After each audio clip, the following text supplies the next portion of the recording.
जैसा कि आपने बताया सर कि आप डायरेक्टर बनना चाहते थे या एक्टर बनना चाहते थे, पर जब आपने कास्टिंग में काम शुरू किया तो casting director as a casting director काम करने की इसके पीछे की आपकी सोच क्या थी?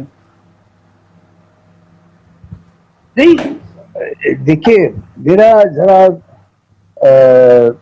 लोगों को विश्वास था मेरे ऊपर। मेरी तरह थोड़ी सी नजरें ऐसी थी कि मैं देख लेता था कि किस कैरेक्टर में कौन सा, और स्टडी करता था अच्छी तरह से कैरेक्टर्स को। उसके बाद मैं ऑडिशन देता था, और ऑडिशन देने के बाद फिर मुझे पता लगता था कि शायद इसका चयन मैं इस कैरेक्टर के लिए करूं।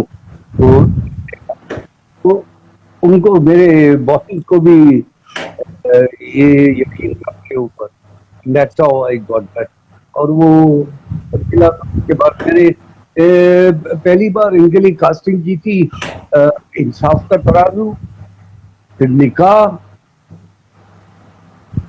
आज की आवाज, वहां से शुरू हुई। उतने में फिर टीवी आ गया, तो टीवी में फिर मैंने डायरेक्टिंग करना शुरू किया, कास्टिंग भी शुरू की और एक्टिंग भी करनी शुरू की, और वहां से फिर सारा सिलसिला आपके सामने। एज ए डायरेक्टर आपने कौन कौन से शो डायरेक्ट किया हुआ है सर आपने? मैंने after coming out from BR films, that is 97 में मैंने जब छोड़ा, तो सबसे पहले मैंने बाहर आके महाराणा प्रताप डायरेक्ट किया, जो विनोद खन्ना आपके साथ था, और बाहर के लिए।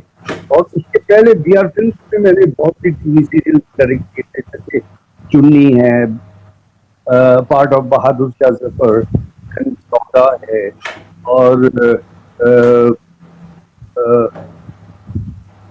एक से बढ़कर एक है। तो इस तरह के काफी सीरियल्स मैंने डायरेक्ट किए थे, और दूसरे 2 फिल्मों में। फिर बाहर आने के बाद, हाँ, कानून भी था उसमें।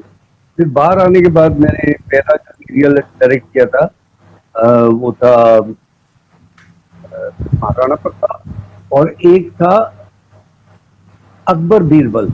ये अमर चित्र कथाएं करके आता था, तो उनके लिए मैंने डायरेक्ट किया था।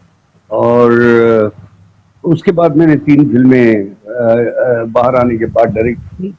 तो इसका चलता रहा साथ साथ में एक्टिंग। फिर ये डायरेक्शन के सफर को आपने रोक क्यों दिया सर? मैंने रोका नहीं, मैंने कभी नहीं रोका। मैंने अभी रिसेंटली मेरी एक पिक्चर कंगना करके रिलीज हुई है राजस्थान में, जिसमें मेरी फिल्म को रीजनल 20 अवार्ड मिले हैं। तो मैंने कभी रोका नहीं। 4-6 साल में एक आध बार फिल्म मिल जाती है, अच्छी स्क्रिप्ट होती है, तो मैं डेफिनेटली अभी भी डायरेक्ट करता हूँ। और मेरा पैशन बहुत ज्यादा, एक्टिंग से ज्यादा उधर मेरा पैशन कि मैं डायरेक्ट हूँ। पर दुर्भाग्य की बात है सर, जब मतलब डायरेक्शन आप इतने पहले से करते आ रहे हैं और इतनी अच्छी अच्छी शोज आपने दिया है इंडिया को, टेलीविजन को, तो बड़े बड़े प्रोड्यूसर की नजर आप पे क्यों नहीं जा रही है? जानी चाहिए कि एक बड़ी फिल्म है। तो मैं जो है एम्प्लॉय था, तो पहले 20 साल तो सिर्फ इसमें गए, इस चक्कर में कि मैं नौकरी कर रहा हूँ वहां पे। मेरा अपना भी ये असूल है कि मैं एक जगह पे अगर एम्प्लॉयड हूँ, एक जगह पे, मैं उसका बिल्कुल वफादार रहूं। मैं इधर उधर नहीं जाने में इंडिपेंडेंट हो गया। तो मुझे आज 15-17 साल हो गए हैं। उस दौरान मैंने काफी टीवी सीरियल्स भी किए हैं और फिल्में भी की हैं। अभी भी मेरी कुछ स्क्रिप्ट चल रही हैं जो मैं उनसे प्रोड्यूसर्स को बता रहा हूँ, हो जाए आगे भी। तो वो सिलसिला जब तक जान है जहान है चलता रहेगा। और हमको तो और कुछ आता नहीं, यही आता है, और जो थोड़ा बहुत आता है हम वो आपकी सेवा में पेश करते हैं। जी सर, महाभारत जब आपको ऑफर हुई, आप खुद कास्टिंग डायरेक्टर थे, लोगों की कास्टिंग भी की आपने और किरदार की खुद की भी कास्टिंग की आपने, तो उस वक्त महाभारत से आप कितने वाकिफ थे? महाभारत के बारे में कितना जानते थे और कितना जानने की कोशिश की आपने? नॉर्मली जितना लोग जानते थे, क्योंकि इस जो महाभारत असली है उस लोग इतना जानते नहीं थे। रामायण को बहुत ज्यादा जानते थे, क्योंकि रामायण जो है घरों में भी रखी जाती। महाभारत रखना वर्जित था उन दिनों में। कहते थे कि अगर महाभारत रखोगे तो घर पे ही अशांति हो जाएगी, युद्ध हो जाएगा, ये वो बड़ी अफवाहें सुनते थे। रामायण तो सबके घर में होती थी, लेकिन इधर महाभारत की उतनी का ध्यान होता था, गीता की पूजा रखते थे। तो ये जब प्रोजेक्ट हमने शुरू किया, तब हमने थोड़ा अंदर जाके अच्छी तरह स्टडी करना शुरू किया, क्योंकि जो टीम थी, जो राइटर्स और जो हमारे डायरेक्टर और राइटर्स की टीम थी, वो मतलब हिंदुस्तान में ऐसी टीम कभी बनी नहीं। इतनी खूबसूरत टीम और इतने नॉलेजेबल आदमी, इतने बड़े बड़े नॉवलिस्ट और पत्रकार और लिखने वाले और थिंकर्स, सोचने वाले। तो वो चीज जो है, मैं समझता हूँ मैं बहुत ही लकी था कि मैं ऐसे ग्रुप में था और उनसे सीखने को बहुत कुछ मिला। चाहे आप नॉलेज में कहो, चाहे हिस्ट्री में कहो, चाहे आप तर्क वितर्क में कहो, चाहे म्यूजिक में कहो, चाहे सेटिंग में कहो, चाहे मतलब कास्टिंग में कहो, चाहे भव्यता जिसे बोलते हैं उसमें कहो, हर बात में अव्वल नंबर। और जब चोपड़ा साहब ने ये बनाई भी, चोपड़ा साहब के लॉस में जा रहे थे हम लोग, हमारी कंपनी, हम लोग हमको मिलता था उससे डबल स्पेंड करते थे। तो वो जो बच्चों के लिए था ना, वो एक पवित्र जो भावना थी, वो चोपड़ा साहब की अपने ग्रंथ के बारे में थी। तो वो ग्रंथ को लोगों के सामने लाना चाहते थे। उसके बाद हाँ, वो मुझे विश्व में जो उसने पॉपुलैरिटी पाई है, वो आज तक किसी को नहीं मिली। Broken all records, world records जो अगर हिट हुए हैं तो इसी से हुए महाभारत से, और वो जो चाहते थे वो मिल गया। और उनका तो सबसे आप देखेंगे उनका बैनर भी वही कहता है, क्योंकि वो कृष्ण की कर्म की थ्योरी में बड़े बिलीव करते थे। कर्म ने का रस्ते माँ कदाचना, माँ कर्म फल हे तुर्बु माँ संतो। ये उनका लोगो था, और लोगों के साथ में उनका मानना भी यही था कि आप कर्म करो और फल की चिंता मत करो, फल तो मिलेगा। अगर आपने अच्छा कर्म किया तो मिलेगा, बुरा कर्म सर, आपने महाभारत के बारे में जितना जानने की कोशिश किया आपने, या जितना स्टडी किया हो, या जितनी जानकारी आपके पास हो, उसके हिसाब से जो महाभारत धारावाहिक बनी, ओरिजिनल महाभारत का कितना प्रतिशत सच्चाई दिखाने की कोशिश की गई है इस धारावाहिक? अब हमने बिल्कुल वही बताया जो वेद व्यास का लिखा हुआ है।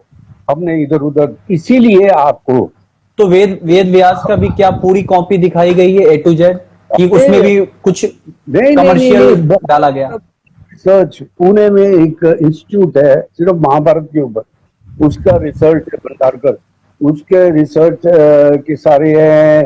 देन ज्ञान है, और जो महाभारत है, जो गीता प्रेस गोरखपुर का सबसे बड़ा फेमस वर्ल्ड में, उनसे तो जितने ये ज्ञानी पानी थे, ये सब उन ग्रंथों को लेके बैठते थे, के ऊपर फिर वार्तालाप होती थी।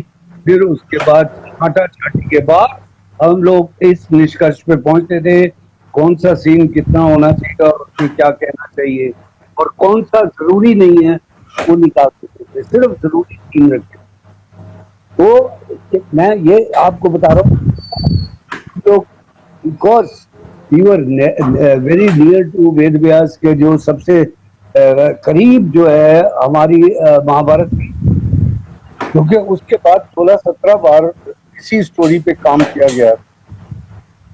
काफी प्रोड्यूसरों ने बनाई है और अपनी तरफ से बहुत अच्छी बनाई, बहुत का जवाब नहीं था आजकल। और लेकिन एक ही प्रॉब्लम थी, उसमें डेली सोप थे, नंबर 1। नंबर 2, उनके राइटर्स इतने एक्सपीरियंस नहीं थे। देखिए जो फिल्म बनती है, कहते हैं सिर्फ 2 टेबलों पे बनती है, एक राइटिंग टेबल, दूसरा एडिटिंग टेबल। राइटिंग आपने खूबसूरत करती है, लेकिन अगर वो वॉइस ब्रेक हो रही है सर, वॉइस आपकी। Hello hello, can you get it? Hello yes hello. Yes sir. हाँ, तो अगर राइटिंग अच्छी होगी और पिक्चराइजेशन अच्छी नहीं होगी तो भी प्रॉब्लम है। तो पिक्चराइजेशन अच्छी होगी और एडिटिंग अच्छी होगी तो बिल्कुल ही प्रॉब्लम है। तो एडिटर बेचारा क्या करेगा, उसको मटेरियल भी तो मिलना चाहिए। तो मटेरियल देने के लिए एक अच्छा डायरेक्टर चाहिए, तो उसके बाद ही बनता है। तो उसके बाद 16-17 बनी है, वो रियलिटी से हट गए थे। वो तो पूरे वेद व्यास के ऊपर नहीं चले, इसी वजह से उनकी नहीं चली। तो हम हिंदुस्तानी हैं बड़े सेंटीमेंट के, हम जो है अपनी संस्कृति को बहुत शिद्दत से हमने पकड़ा हुआ है, गले से लगाया हुआ है। तो उसमें कोई छेड़ाछाड़ी करता है, क्योंकि हमारे राम जी का देखिए, हमारे कृष्ण भगवान देखिए, हमारी राधा देखिए, मीरा देखिए, ये सब कैलेंडर फिगर्स हैं हमारे लिए। जो कैलेंडरों में हम डे नाइट देखते हैं, ये वो फिगर्स हैं। हम उसको डिस्ट्रॉय नहीं कर सकते, उसको मिनी स्कर्ट नहीं पहना सकते, हम सेट्स को चेंज नहीं कर सकते। वहाँ कॉस्ट्यूम जो है, जो साल से लोग दिखते आए हैं, या जो हमारे मंदिरों में दिखाई जाती हैं, मंदिरों में जाके देखिए, मूर्तियां भी उसी ड्रेस में होंगी जो हमने की है। तो ये अलग जाएंगे तो गड़बड़ हो। और एक और बात है, हमारे जमाने में एक्टिंग को जरा थोड़ा सा ज्यादा प्रेफरेंस देते थे। और ऐसा होता था कि आराम से सब आते थे एक शॉट में, और आपको अगर रुलाना है तो आराम से रुलाते थे, बताना है तो आराम से, आपको कोई बात बतानी है राजनीति की तो आराम से समझाते थे। आजकल एक तो फास्ट रीडिंग हो गई है। जब मेरी इच्छा होती है कि मैं यार इस सीन पे रो, तो वो निकल जाता है सीन और मेरा रोना वहीं अटक जाता है। पूरी तरह मैं भावुक भी नहीं हो पाता। और दूसरा क्या, लोग एक्टिंग से ज्यादा आजकल अपनी बॉडी सिक्स पैक्स वगैरह देखते हैं। तो आप देखेंगे हमारे महाभारत में सिक्स पैक्स नहीं देखने को मिलते हैं। आपको ये मिलेंगे कैरेक्टर क्या है, कैसे कैरेक्टर है, क्या करते हैं। तो उसके और दूसरा मैं समझता हूँ आजकल जो मेकर्स हैं बहुत अच्छे हैं, बहुत हम भी काम कर रहे हैं, लेकिन उनका स्कोप है। हमको एक हफ्ता मिलता था और हमको बनाने के 4.5 साल मिले थे। अब हम 4.5 साल में इतनी रिसर्च कर लिए और उसका फायदा अब मिल रहा है। कहाँ रहती दुनिया तक मिलता रहेगा, मतलब आज तक जो कायम है, तो अब पीढ़ियों को दिखाना चाहेंगी ये। और अब तो डिजिटल बिल्कुल सेफ है। तो एक अच्छे काम के लिए थोड़ा टाइम चाहिए। आप तभी सफल हो सकते हैं जब उसको अपना टाइम लेके काम करें।